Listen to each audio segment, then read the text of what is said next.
최재현 당시 국장에게 전화한 주인공이 박장범 현 KBS 사장이라는 것을 알아냈다. 당일 시청자 여러분 안녕하십니까?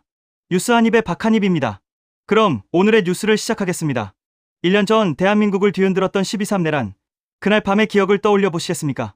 대통령의 계엄 선포 직후 지상파 방송사 중 가장 먼저 그리고 유일하게 정시에 뉴스 특보를 내보낸 곳이 어디였는지 기억하시는지요? 바로 KBS였습니다. 본격적인 영상 시작에 앞서 오늘 이 뉴스가 묻히지 않고 더 많은 시청자들에게 알려질 수 있도록 영상 좋아요와 구독 그리고 공유 한 번씩 정중히 부탁드립니다. 비상계엄 선포 당일 저녁 7시 반쯤 최재현 당시 KBS 보도국장이 퇴근한 지 1시간 반 만에 회사로 돌아왔습니다. 최 국장은 대통령실 동향을 알아보라고 지시했고 야간 상황실장이 있는데도 이례적으로 직접 중계 상황을 점검했습니다. 무슨 일이냐는 직원 질문에 안보 관련이라고 답했다고 합니다. 최 국장이 계엄을 미리 알고 있었던 것으로 의심받는 정황입니다. 언론노조 KBS 본부는 최 국장 배후에 박장범 사장이 있다고 폭로했습니다. 당시 박 사장 내정자가 최 국장에게 직접 연락해 계엄 방송을 진두지휘하게 했다는 겁니다.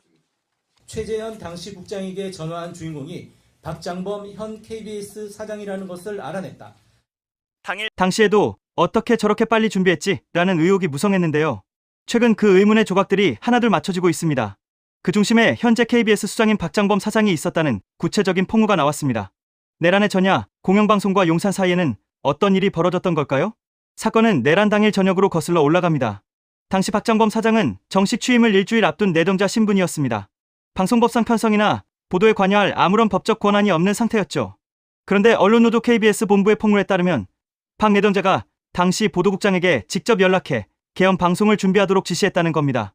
실제로 당시 보도국장은 퇴근한 지 1시간 반 만에 회사로 복귀했고 직원들에게 안보 관련 상황이라며 이례적으로 중계 상황을 점검했습니다. 밤 10시 대통령의 입이 열리기도 전에 KBS는 이미 준비 완료 상태였습니다. 과연 일개 내정자의 판단이었을까요? 아니면 누군가의 특명을 수행한 것이었을까요? 밤 10시 23분 KBS는 지상파 방송사 가운데 유일하게 정시에 계엄 담화를 내보냈습니다.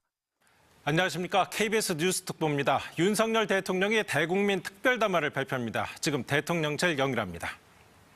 당일 방송사 단체 대화방에서 긴급 담화 중계 일정이 공지된 시각은 밤 9시 18분. 이에 앞서 윤 전 대통령은 국무위원들에게 밤 10시 KBS 생방송이 준비돼 있다는 말을 한 것으로 수사와 재판 과정에서 드러났습니다.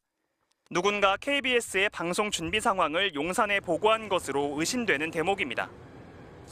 더 충격적인 사실은 이 지시의 추처입니다. 취재 결과 박장범 내정자는 당시 대통령실 홍보기획비서관과 긴밀하게 연락을 주고받은 정황이 포착됐습니다.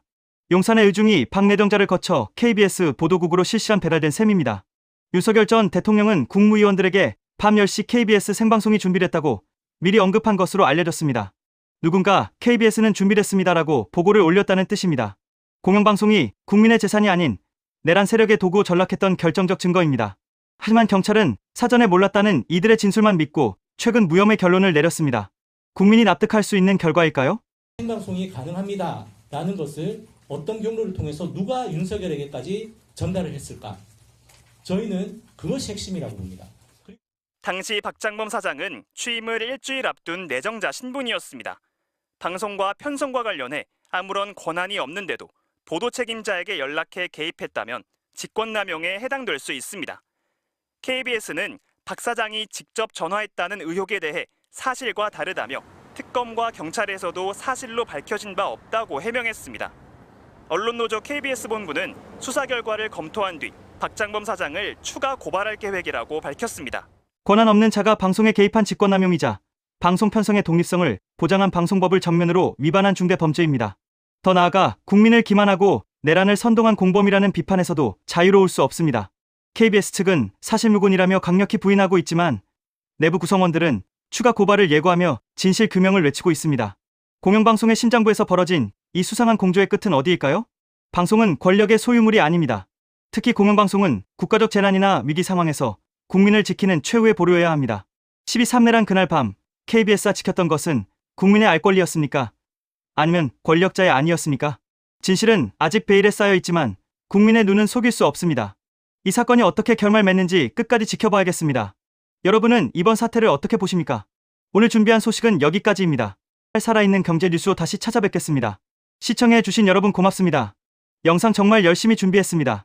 구독과 좋아요 꼭 부탁드립니다.